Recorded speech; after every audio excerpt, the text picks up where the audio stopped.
شركة الكهرباء معاه. ايوه يا فندم، شركة الكهرباء، اتفضل. طب يا فندم لو سمحت، الكهرباء قطع عندي بقالها ساعة وموجودة في البيت اللي جنبنا.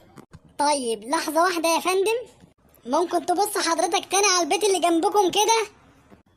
ايوه تمام يا فندم، كده النور قطع عندهم برضو. تمام يا فندم، احنا في خدمتك دايما. شكرا جدا يا فندم، وانا اسف على الازعاج. ايوه كده، الكهرباء تقطع عند الكل يا تنور عند الكل. انا كده ارتحت. ما انا ما اقعدش حران وقاعد بلبس من الحر، والجيران جنبية مشغلين التكييف ده حتى ما يرضيش ربنا.